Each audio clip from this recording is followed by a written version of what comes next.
While Washington Commanders head coach Dan Quinn is spending part of his holiday looking back at training camp, we're going to take this opportunity to look back at the entire offseason and preseason for the Washington Commanders, and we like what we see so far. That and more on today's episode of Locked On Commanders.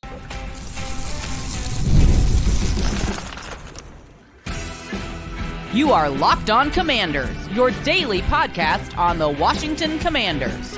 Part of the Locked On Podcast Network, your team every day. And welcome in, everybody, to today's episode of Locked On Commanders, part of the Locked On Podcast Network, your team every day. I'm your host, David Harrison, credential member of the media covering the Washington Commanders for Sports Illustrated's CommanderGameDay.com. Here with you every Monday through Friday. Thanks for coming through for today's episode. To all our everydayers out there, a special thank you for coming through every day. If you're new to the program, thanks for checking it out. Hope you stick around. Locked On Commanders is your daily podcast covering the Washington Commanders. And if you haven't already, you can subscribe for free on YouTube or wherever you are listening to today's episode, starting to get ever closer to that 10,000 subscriber mark on YouTube. So a big shout out and thank you to everyone who is subscribed there already. On today's episode, we are going to do an after action review of the entire offseason, training camp, and preseason for the Washington Commanders, looking at what was supposed to happen, what happened, what we liked and would like to see sustained, and what we would like to see improved upon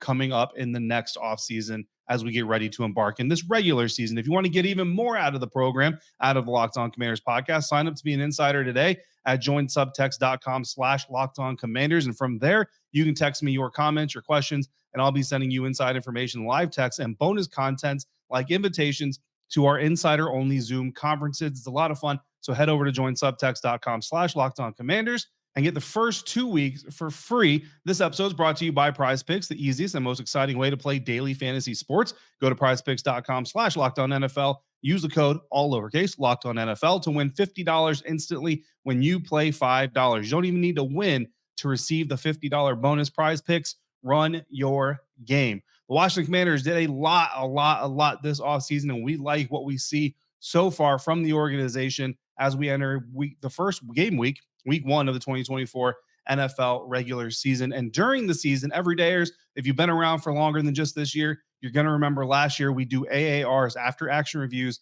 following every single game. The plan this season is Sunday, live from the field, a kind of a quick 15-minute game recap, initial thoughts after the game type of a live episode. Mondays, we're going to do our after action review. And when we hear from head coach Dan Quinn, we'll do our Quinns Quotes, which we're going to do here as well. And then we move into a final recap of the opponent that was before we move into the opponent coming up. So here on Monday, figured it would be fitting to do an after action review.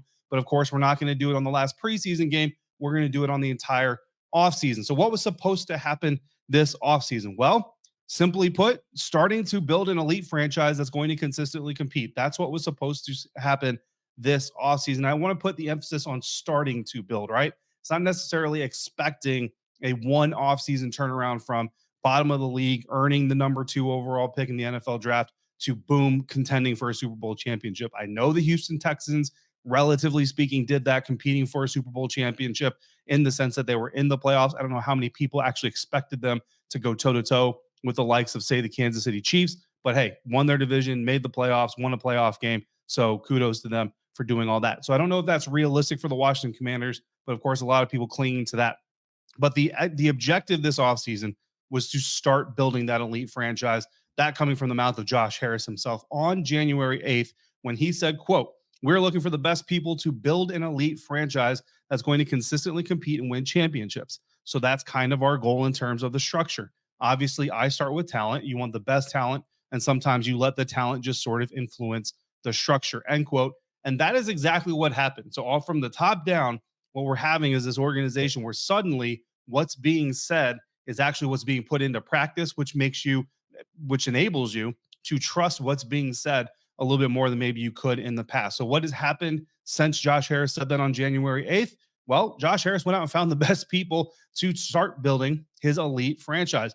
General manager Adam Peters, head coach Dan Quinn, starting it all off. And then again, to go back to Josh Harris's quote just there, they got the talent, and now the talent is influencing the structure, because from there, general manager Adam Peters, he also brought in assistant general manager Lance Newmark. Head coach Dan Quinn brought in coordinators like Joe Witt Jr., Cliff Kingsbury.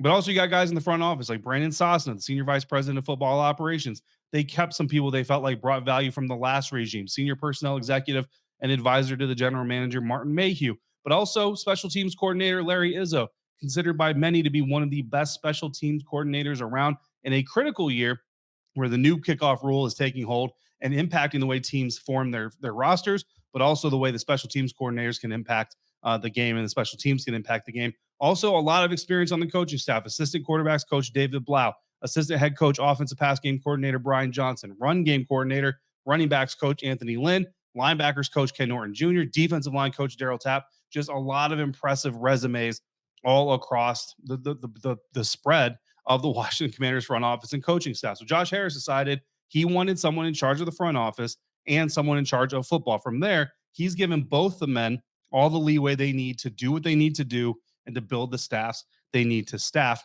And that includes altering the roster. 33 players on this year's first active roster new to the team compared to last year. That's 62% turnover of the active roster from the last roster of last season to the first roster of this season. On top of that, 18 of the 53 players on this year's first active roster are playing on expiring contracts. They either came in on one-year deals or they've got deals that are expiring at the end of the season. Currently, that's 34% of the current active roster on expiring contracts. He also gave Adam Peters the freedom to not only make big decisions, but also not make big decisions, or rather make the big decisions to not make the big moves. And that is our first sustains. We talked about what happened or what was supposed to happen, talked about what happened. Now here's the first sustain from the offseason and the preseason, not trading for Brandon Aiyuk. And I know every day you're going to be surprised to hear my Sun Devil self say that, but I've been telling you guys from the jump, I selfishly want Brandon Aiyuk on this team as an Arizona State Sun Devil.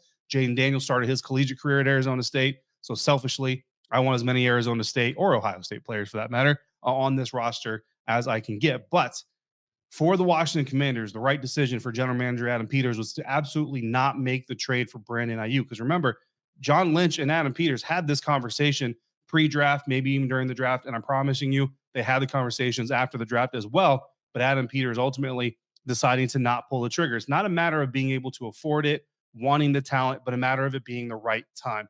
And I kind of go back and I look at J.J. Watt. Remember when J.J. Watt left the Houston Texans? Everybody was like, oh, man, he's going to go to this contender, that contender. He's going to go to Pittsburgh and play with his brother. Where did he go? He went to the Arizona Cardinals. And all of us were stunned. Everybody was surprised. We were all confused. Why? Not because the Arizona Cardinals aren't a legitimate NFL franchise. They certainly are. But because it's where Watt was in his career and where the Cardinals were in their status as a contender in the National Football League. It just didn't seem to fit. J.J. Watt was in ring chasing the ring chasing stage of his NFL career, or at least so we thought. And he goes to a team that quite honestly was not looked at the time as a legit championship contender. Now, owners love splash deals. Every owner, Josh Harris included.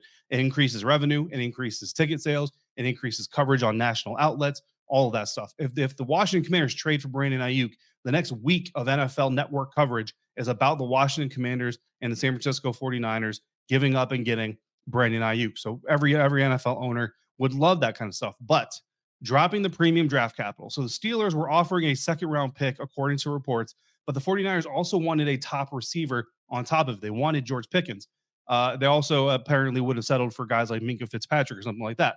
So if you're going to give up a second round pick and a premium player, look at the receiver room. That's Terry McLaurin. So you're going to give up Terry McLaurin and a second round pick to get Brandon Aiyuk. Are you really getting that much better, at least better enough that it really warrants that expense? Or you're going to give up multiple draft picks, and now you're starting to go against what Adam Peters said when he first got hired. He wants to build this roster through the draft and supplement it through free agency. Well, if you're selling multiple premium draft picks to go get a player so you can keep your players on the roster, then you're not going to be able to do that. So on top of dedicating the draft picks, you also have to dedicate a large amount of your cap space to the new deal. And granted, the Commanders can afford it, but it just doesn't seem to be a move that fits with a team that has 34% of its roster playing on expiring contracts. And that just went through 62% roster overturn. So that's the first sustain of the offseason / preseason. Not that we don't love Brandon Aiyuk, not that he's not supremely talented, deserving of the money, all of that stuff. It's just, it's the J.J. Watt Cardinals fit all over again.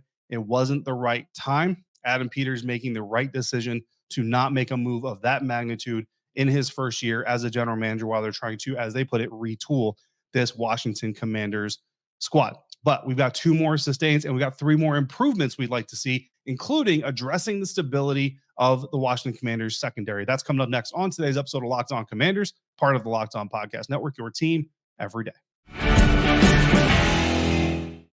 And today's episode of Locked On Commanders is brought to you by Game Time. And Game Time has a new feature called Game Time Picks that makes getting tickets for your favorite live events even easier. Game Time Picks filters out Game Time Picks filters out the fluff to show you only incredible deals and great seats so you don't have to waste time searching through thousands of tickets yourself.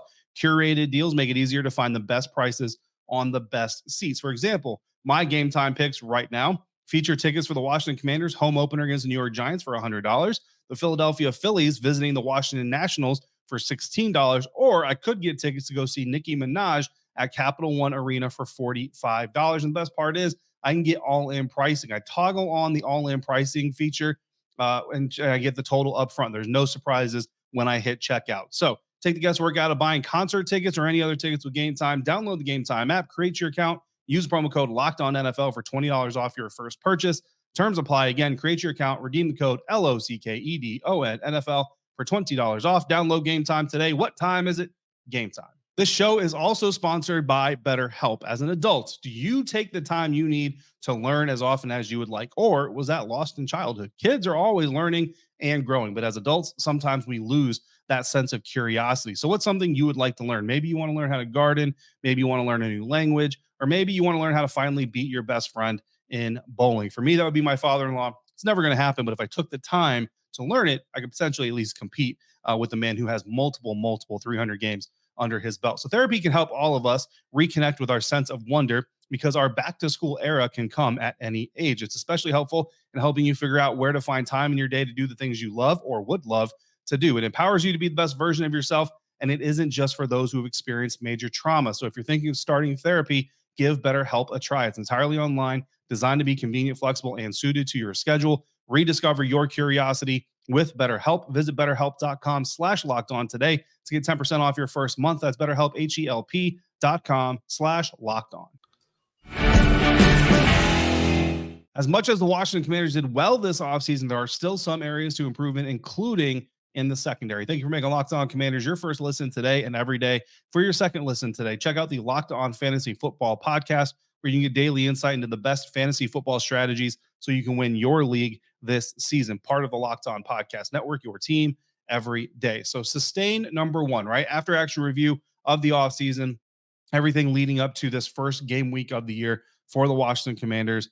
We talked about what was supposed to happen, and Josh Harris saying they want to start building an elite franchise that can contend for championships, how they started doing exactly that. And then the first sustain of the offseason, not trading for Brandon Aiyuk as much as I would have selfishly loved to see the Sun Devil legend in a Washington Commanders uniform this season. So first sustain in the books. Let's get to our first improve now. We're going to go back and forth. We've got 3 sustains, 3 improves, and we're going to go deep on the first 2. We already went deep on Brandon Aiyuk. Let's go deep on not being more aggressive about improving the secondary. So when you look back to 2023, the Washington Commanders secondary as a whole was the second highest in giving up yards per pass. They gave up 7.45 yards per pass behind only the Cincinnati Bengals. Now, they also, the Washington Commanders, allowed a league high 262.2 yards passing per game, one spot worse than the Philadelphia Eagles for dead last in the NFL. Now, on one hand, both the Eagles and the Bengals finished with winning records, and the Bengals actually almost made the postseason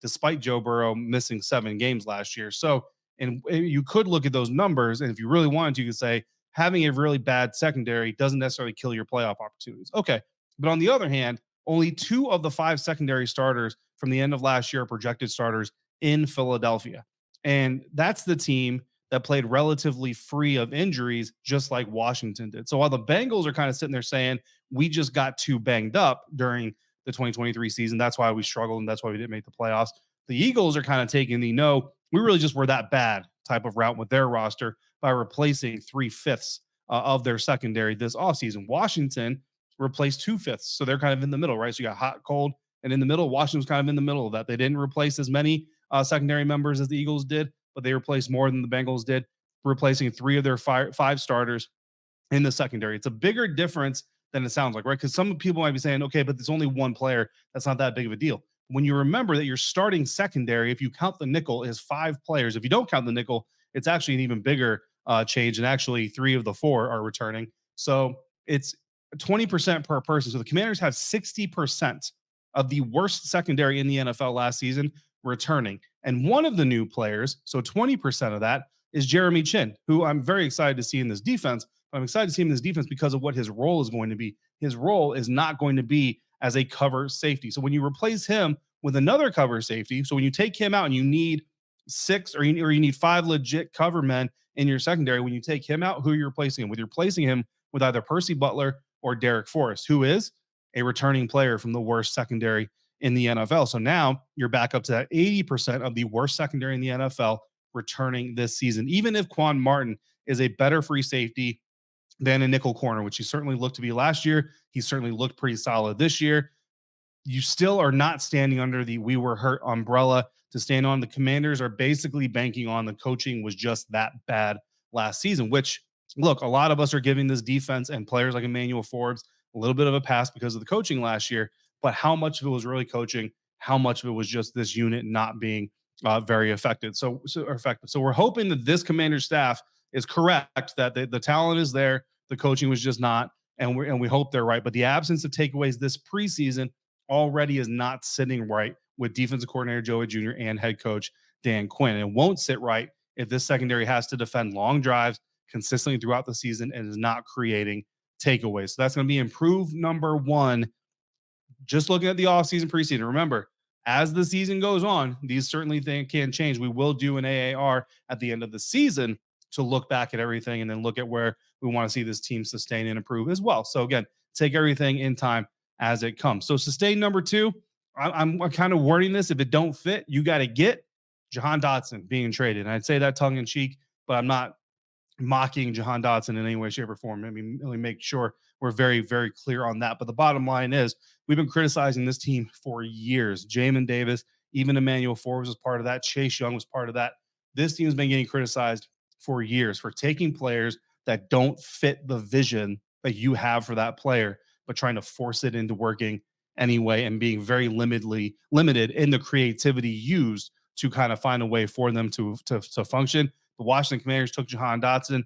We put him in there as a punt returner. They put him on the perimeter as a receiver. They put him in the slot as a receiver. And after 2 preseason games, they said, bro, this is just not going to work out for us, for you. So we're going to go ahead and we're going to move on from this experience.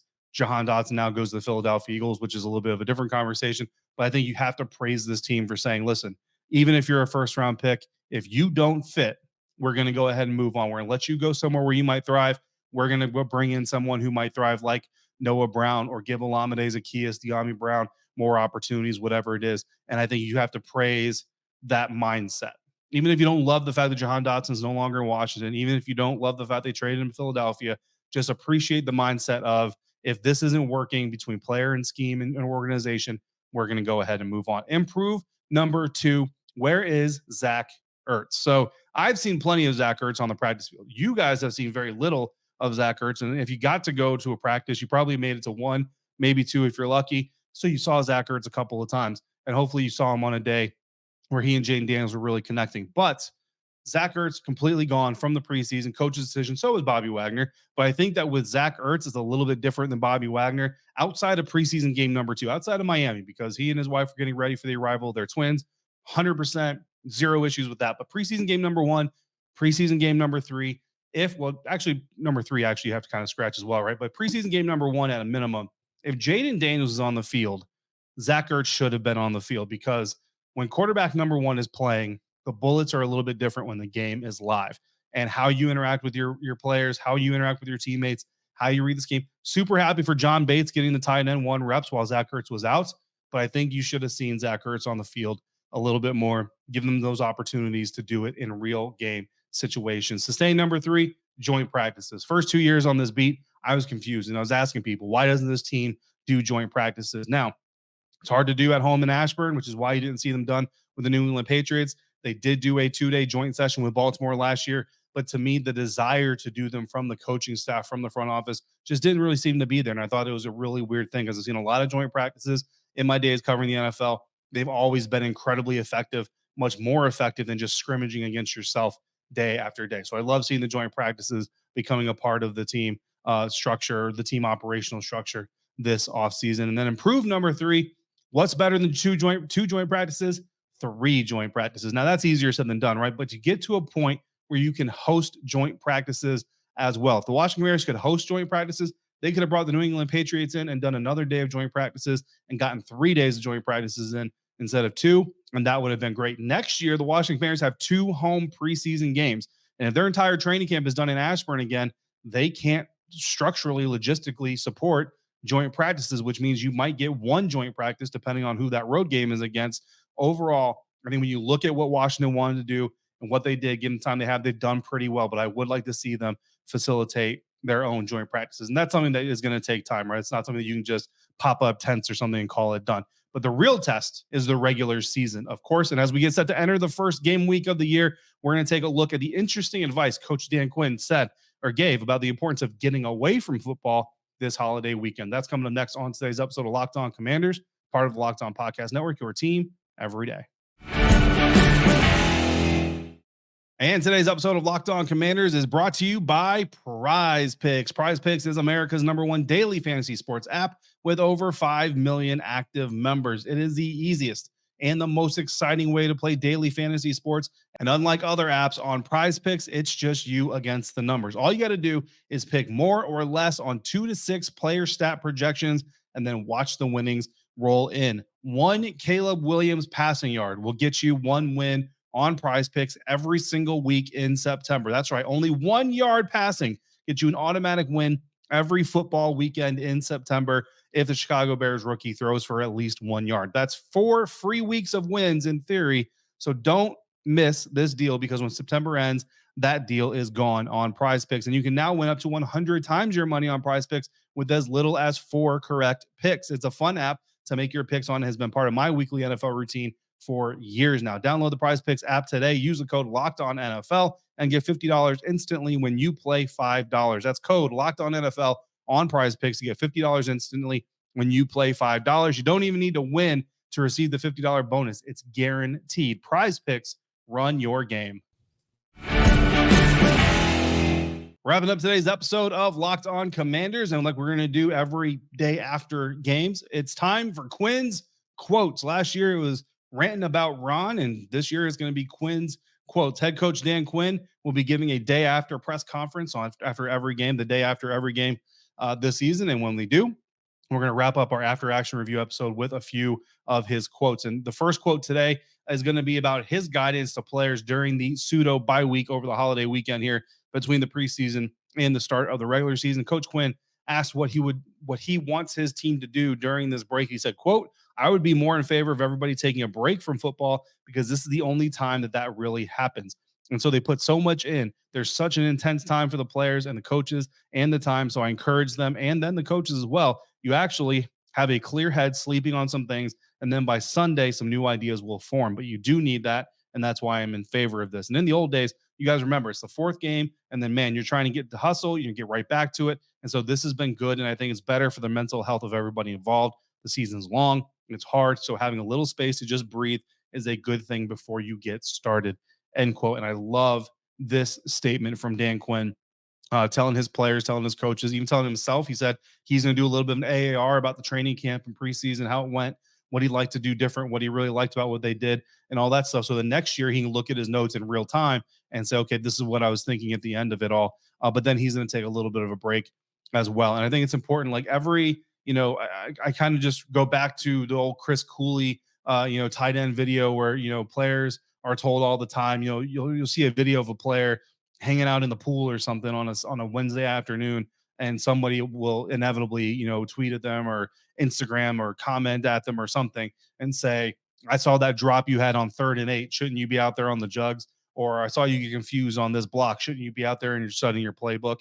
These guys cannot live and breathe football 24/7. Nobody can live and breathe anything 24/7. You've got to find time to take a step away from it. So I absolutely love that this coach is willing to say that publicly, because it's absolutely something that needs to be understood, I think, on a more wide scale level. Dan Quinn was also asked about his team being on schedule, behind schedule, ahead of schedule as far as their development is concerned. And here's what he had to say. Quote, "I think we're probably further ahead in some areas, We really pushed a lot of the situations so we could be at our best in the end of the half and the end of the game. So going in, I thought that would be one of the hardest things that we've had to do because I just wanted to constantly challenge the guys. Could we be at our best at the end of the half and at the end of the game? They were really down for that. They were ready to be pushed in that space. And we've really responded since they were probably further along in that space.